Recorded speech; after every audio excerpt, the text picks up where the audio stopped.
Is Orji joining in? Yes, he is, but he's not here yet. He's just doing this now. In-depth analysis of national current affairs. Freshly pressed on Smooth 98.1.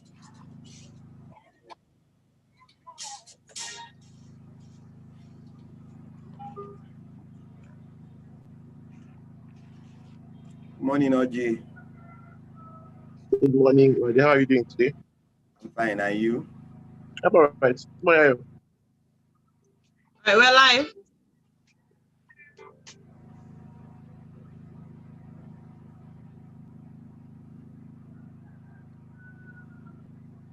Smooth 98.1. Love music, love life. I'm your Mairo-Ese, and it is time for today's edition of Freshly Pressed 981. This is where we bring you detailed analyses of the day's national news headline stories. And joining me to analyze the stories, I have Uade Ahimie. Good morning, Uade. Good morning, Ayo. Good morning, Lagos. Welcome to Freshly Pressed. Thank you very much. We also have Orji Uka. Good morning, Orji. Good morning, Ayo. Good morning, Lagos. Excellent. Thank you very much. Now for Lagos and the rest of the world, because we're global. You can watch us on YouTube. YouTube is youtube.com/smooth981 FM Lagos. And if you'd like to send your comment, you can use the live chat option or send us a WhatsApp message, 0809 444 0981.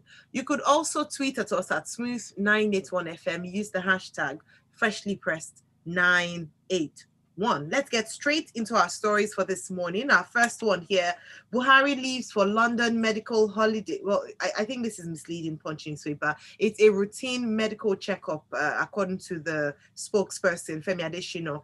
I hear they put holiday today as doctors set for strike. President is set to spend 2 weeks in the United Kingdom for a routine checkup, and resident doctors fault federal government, say it failed to implement agreement. These two stories are not as a result of the other. It's just that they're happening at the same time. So yesterday, the headline was set that doctors have said they're going to go on strike tomorrow based on the government's failure to implement an agreement it reached with the doctors at a meeting held 3 weeks ago.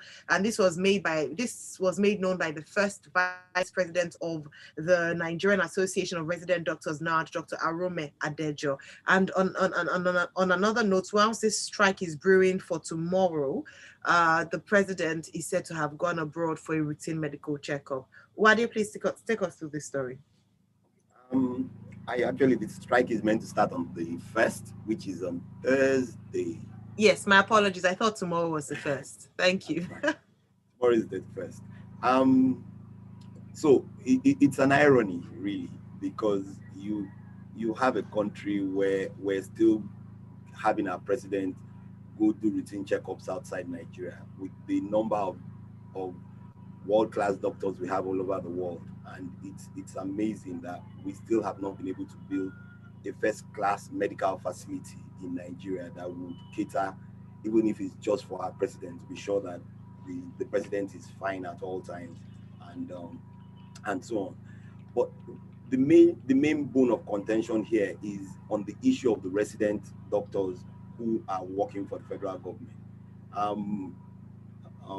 The Nigerian Medical Association is saying that the number of resident doctors who are in employment are more than the quota that has been set. And based on the meeting with the Ministry of Labor, what had been agreed 3 weeks ago was that everybody should be paid while a reaccreditation is done by the Medical Council.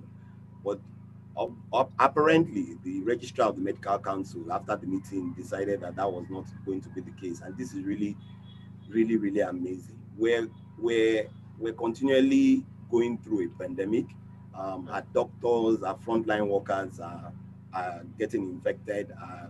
A lot of them are going through depression from having to work so much hours. And unfortunately, our president is actually going to the UK for his medical checkup, what happens to us Nigerians? No, nothing Let's is talk about let's talk about that, Uade, because earlier today during Business Express 981, Reuters tried to we started talking about the implications of having our president go abroad for routine medical checkup. We have a budgetary allocation for the what's supposed to be a very well staffed and stocked health center at Aso Rock. Why is that not adequate for a routine medical checkup? How much does it cost the taxpayers? Is this privately funded? If it's privately funded, that's all well and good. If it's not privately funded, how much is it? What's the cost to the Nigerian taxpayer? And why can we not fix our health sector so that public officials can, have routine medical checkups back home here? You remember that's the first statement I made when I started this conversation, that it's amazing that with all the world-class doctors that we have across the world, some of them who are looking after high caliber people in the world, we still have not been able to fix our medical system for our president to do the routine checks. I really don't know what facilities are in the health center, but it is obvious that we do not have up-to-date modern technology facilities there. Why? It will cost us a lot of money, and believe me, it's not privately funded. The president of Nigeria is entitled to everything, including medical checks, clean bill of health, and it is funded by the Nigerian taxpayer. So it's going to cost us a lot of money, especially with the exchange rate continually going in the wrong direction. Let me put it that way. And at the end of the day, that's why it's an irony that those who are even within the system are not being paid, so that we can even improve the quality of their lives and improve the system as a whole. And so it's not amazing that we're having the brain drain that we have in the medical sector. And you go outside Nigeria and you would see a lot of them.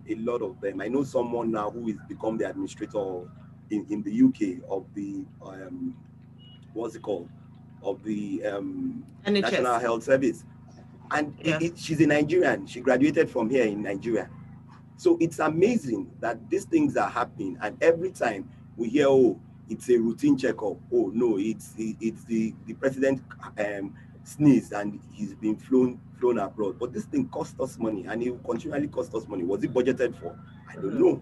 If it was budgeted for, how much was the budget? What was the budget, and what was the exchange rate that was applied to that budget, with the exchange rate being driven in another direction, with the regulation apparently and seemingly being in place. So it's amazing that we're going to have another strike in during this period where vaccinations are being given, and health workers are. It starts with the doctors. Before you know what's happening, the nurses. Before you know what's happening, is everybody. So what is really happening to the health sector in Nigeria? And it's amazing, really. Yes, this is a conversation we must continue to have. Thank you very much, Uade. Fabian from Epe says, good morning. When one looks at presidents, prime ministers in other countries who get treated in their country when seriously ill, and compared to our country where even governors and ministers travel out for simple ailments, it speaks volumes about what they think about our health system and why it won't change. If your leader cannot use the health system, then what is the confidence for we followers, for we citizens to then have confidence in that? We must talk about this. Hopefully we'll discuss this in more detail during Lagos Talks 91. Orji, Nigeria competing with bandits to recruit jobless youth, says Tinubu. Yesterday marked his 69th birthday, and The Guardian reports some of the key points from his annual colloquium, which was held in Kano State, interestingly, for the first time, I believe, with the theme, Our Common Bond, Our Commonwealth. He mentioned that the reason he hosted in Kano was for unity, to promote unity in Nigeria. But let's leave that aside and talk about what he said about the unemployment rate, which he obviously mentioned it's at 33%, said the country is competing with bandits to recruit unemployed youths. He talks about an issue that we have talked about here. Obvious, we have an unemployment issue, and if we don't deal with it, then as the saying goes, the idle mind is the devil's workshop. Please take us through this story, Orji. Okay, so two things. One, to appreciate this story, one has to only be frank. because there's really no other way around. Secondly, as I always like to do, I would reserve my more radical views on this story to my personal platforms, mostly Twitter. And then Thank I'll you for try your as kind much as possible to consideration. measure in my response here. But I start by saying that the Guardian's introductory paragraph says that the event yesterday lived up to its reputation to make some inquest into national conversation and evoke frank discourse on the state of the nation. So the discourse was chaired by the president, who, although he attended virtually, used the opportunity to restate the essence of a one Nigeria. You said it's interesting that the event took place in Kano. Yeah, it's very interesting, and I think personally it's a good thing. So we all have our theories as to why the event took place in Kano yesterday. But we keep that theory aside and say it was clearly designed to bridge what is that increasing divide between the north and the south of this country. If we are being honest, that divide has increased more in the last maybe 4 or 5 years than it has in the previous 2030. This is, I'm being honest, even when we had all those religious crises, we had people killed. At the highest level, that divide has not even it's not as bad as it has in the past few years, which is why I would go straight to the comment of the keynote speaker, Professor Danny Roderick, who said in his views, the infusion of social conflict is not necessarily destined to ravage any society. However, suggested inter-ethnic equity, social integration, and encompassing politics is the solution to peace. Before I go over to what Asiwaju Bola Tinubu said yesterday, I have to just mention that if the essence of yesterday's frank discourse was, yesterday's event was to evoke frank conversations, the truth must be told, which is that current administration has more than any other administration done its bit in encouraging that divide between the north and the south, particularly in the event of appointments made by this administration. Whatever time they have left, they must use it to correct that aspect, because, as I've said, nothing stops somebody who comes in tomorrow to say, you know what, I'm going to correct what the previous ones have done by reversing everything he's done, appoint more from the south than the north. It's only going to be a recipe for disaster, because those from the northern part of the country would not accept it. This, I repeat, this current administration has not done its best in effecting national cohesion, in showing that it is one country and that we have people from both the north and the south who are good to do the job. I thought it was necessary to say that. On the other hand, yes, it's indeed true that we have an unemployment crisis. 33% of Nigerians being 30% unemployment rate is not sustainable at all. It is only a recipe for disaster, banditry. The armed robbery we see and hear about, the increase in crime rates must have a correlation with the fact that a lot of Nigerians wake up every day. Millions of Nigerians, I understand 23 million Nigerians, wake up every day not knowing where to go to. And we all know the popular statement about the idle mind being the devil's workshop. Yes. What is the solution?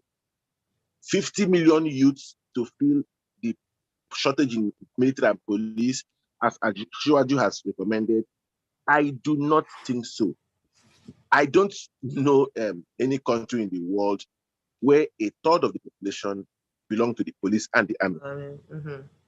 Or at least a quarter of the population, because if we are 200 million Nigerians, saying that 50 million Nigerians should go and should be put into the police and army, with respect, is not a modern, it's not even a sustainable solution. It's not a solution that we should be hearing from the leaders of thought in this country in 2021. What happens to tech, which you say is the new oil? Yes. What happens to them? So I was disappointed to you, because you know how it happens. The biggest headline from yesterday's event is that Asiwaju has recommended that 50 million Nigerians should join the Nigerian police and Nigerian army. I do not Yes. agree. To be fair, a number of other things were said at the event yesterday. The vice president spoke, the president spoke, other people used the opportunity to commend celebrants who we must advocate, who we must admit has a far, his reach is wide in this country. And yesterday was his birthday, so I would spare the unflattering comments I have about him for, as I said earlier, for my personal platform. For now, I wish him happy birthday and wish him the best of his life. Thank you. Thank you very much, Orji. Modupe Sanda helps out. He says, that's 50% of the adults in the country at 50 million people. So half of the adults in the country should be drafted into the military or be, enlisted in the police force.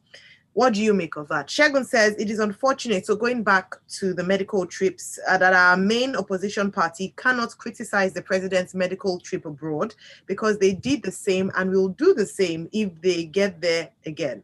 Where will salvation come from? Tayo from Aja says, happy 69th to Tinubu, but his suggestion is very interesting. How do we intend to sustain the military if they successfully engage the 50 million youth? More so, no work in the CBN, NNPC, and other juicy offices again? Good question. Yinku says, good morning. Main issue is that Aisha Buhari just came back from Dubai on 6 months medical trip. PMB is now heading to the UK for routine medical checkup. I'm curious, is it about the COVID-19 vaccine?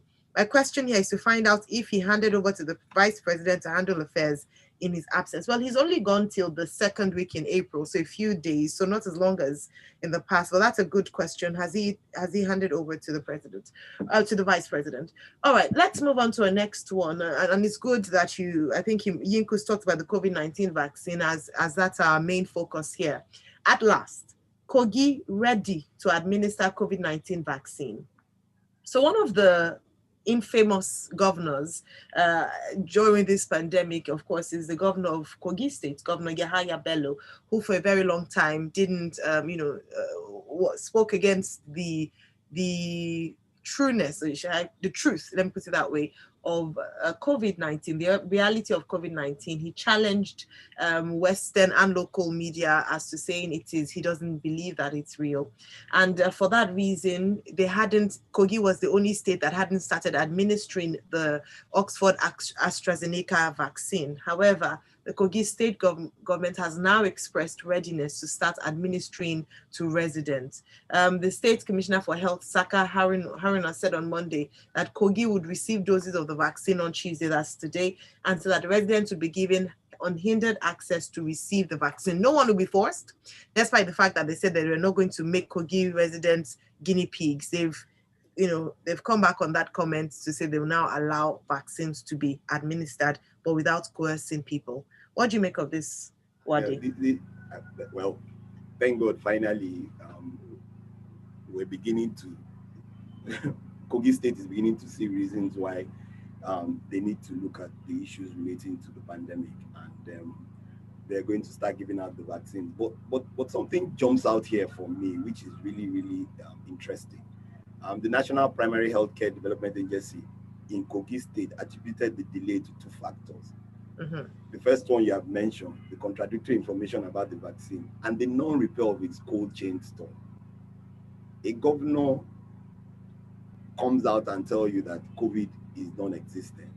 However, facilities, let's even leave the COVID vaccines. How do you store the other vaccines that you're supposed to give to the kids through the National Primary Healthcare System if your cold chain store was bad or has been bad? So it's amazing that we have people in governance who, and the agency comes out and makes this kind of statement as a reason for not accessing the vaccine that has been around for going to a month. Mm-hmm. It's really sad, but we're glad that they're beginning to see reason why, and I guess they don't want to be the odd state out, despite the fact that the governor does not believe that COVID is in existence. And well, fortunately, he hasn't been struck by it. So let's be thankful that we're at least going around to get the people in Kogi State vaccinated. Yes, but I mean, with the body language of the governor, what's the guarantee that people would have enough confidence to want to agree to take the? Already, there's an issue around that with people still being skeptical about it, and there's supposed to be an awareness drive to encourage people to go ahead to take the vaccine. But if the governor, the number one citizen of the state, is not really receptive, what are the chances of take up in the state? If the governor is not really receptive, and we've seen this play out not just in Nigeria, in Kogi State, it's one of the major issues for me personally that. All right, let's move on to our next story. So okay, all right, okay. We lost your audio for a second. Okay, can you hear me now? Yes, we can hear you. Okay, so based on that, these are not new. People will believe what they want to believe. Those who believe that the vaccinations are going to be good for them will go out and take the vaccines and tell others who they know to do that. And that, for me, is what the people should do, irrespective of the fact that the governor tells us that he doesn't believe that COVID is in existence. All right, thank you. Talking about fintech, Nigeria pushes fintech revolution in Africa. Revenues to hit $543 million by 2022, says The Guardian. Here's a thought for Shiwaju with regards to employment opportunities for Nigerians, perhaps fintech. So let me give a few stats according to McKinsey in this article. They said Nigeria is now home to over 200 fintech standalone companies, plus a number of fintech solutions offered by banks and mobile network operators as part of their product portfolio. Between 2014 and 2019, Nigeria's bustling fintech scene raised more than $600 million in funding, attracting 25% of the $491.6 million raised by African tech startups in 2019, second only to Kenya, which attracted $149 million. These are impressive numbers, Orji. Is this the future? They say oil tech is the future oil. And is the Nigerian government doing enough to support this future oil? Two questions. Yes, I agree this is the future. And that's why I get to a point when I see here leaders of thought, it sound as if we still belong to the past century. There's a lot happening. An interesting part of this story is that the major players in this industry include banks and mobile network operators who now include fintech solutions as part of their product portfolio. But the report also accepts that before, the mainstream banks were reluctant to react to the digital era, but they have now adapted to offer apps and tools in areas like loans, while non-traditional players like telecom companies and retailers such as supermarkets are also into fintech space. So it is indeed the future. It couldn't have been this way 40, 50 years ago. It is the future. In fact, it's the present, because these numbers we're reading out are huge figures. Yes. Is the government encouraging them? On one hand, I'll say yes. Yes, in the sense that whilst I suspect that most of the governments are eyeing them, Cheta had an interesting story yesterday, because I think it was yesterday that the Guardian as well, if I don't know what it was, Guardian had that headline, fintech as new oil, and then it evoked some sentiments on social media, particularly on Twitter, where people were saying that they know that the Nigerian government, not just the federal government, but governments at the various state level, were eyeing them to know whether they would be, how much you can get from them in terms of tax payment at all. Most of the time, what our governments do is to reap where they did not sow. That happens a number of times. And it would be completely unfair to say this is what's happening in this case. To an extent, we have seen moves by the vice president in particular, and I shouldn't single him out, but really, the federal government has in some way assisted that sector, somehow made enabling environment for them. We know what happens in Yaba, which we've described as Nigerian Silicon Valley and all of that. So to an extent, the government is trying, but I hope that they do not, because it looks like the vultures are circling, because they are seeing these numbers and they are finding ways to tax these people. I just hope that they tamper their tax, what was the word now? That they reduce their expectations and don't kill this industry. because it's not just the future, it is the present. All right, thank you very much, Orji, for that. It is not just the future, it is the president. This is a reality as of today. Dele Olo says, good morning, going back to the unemployment issue, to create wholesome national employment as through modern agro-industrial sectors, hospitality and tourism, including entertainment. The military isn't a revenue-earning institution, so using it to employ the larger section of the employment market isn't earning for the country, but rather another layer of expenditure and a further drain on our resources. Thank you, Dile. Let's move on to our next story. 6 feared dead as herders, ESN, that's the Eastern Security Network, clash in Enugu. This trouble reportedly started when some herdsmen allegedly shot a member of Iga community in his farm and blocked sympathizers from taking the victim to the hospital. The Guardian details what happened, quite unfortunate, but this speaks to a larger insecurity issue, Uade, and just talking again about bringing back the herders situation, herders and farmers. What is the solution to this, and why are we not seeing it being implemented? The first thing, the solution is for us to be able to understand that this herding as it is, or ranching as it is a business, and it's a business that can be put in one place and can generate enough revenue for you without having to move around. And for as long as we do not do that, then we're going to continually have this kind of clashes, because once you what's it called, herding as it is, or nomadic life, like they used to call it when we're growing up and learning that being a nomad means that you had to carry your flocks around, and it became it was an issue of seasons. Today you can grow grasses, you can import grasses. At one point in time, someone told us in Nigeria that I was going to import grass worth millions of naira, and today you cannot put those infrastructure in place for them to put a ranch in one place, so that it's more convenient, it's more sustainable, and all these things won't go on. It's unfortunate what is continually happening with the level of insecurity between all these clashes. And I know the irony of it, when you go back to the Tinubu story, he says, oh, he went to Kano because the emir's son or the emir's daughter married the son of Ajimobi, and he was a Fulani headsman and a cattle and a farmer. And so when you think about all these things, if the elites are looking at it from that perspective, why wouldn't they just do something about the insecurity? And it's sad. It's sad. The police actually confirmed this, and they did, yes, as usual, they're investigating. Details later. All right, we look forward to getting the details. I think it's high time we started to hold them to account. So when they promise us details of fact, when they're on a fact-finding mission, we must go back to check that they have found the fact and they've dealt with it. Vanguard reports, Orji, imported syringes, needles, Senate summons health trade ministers.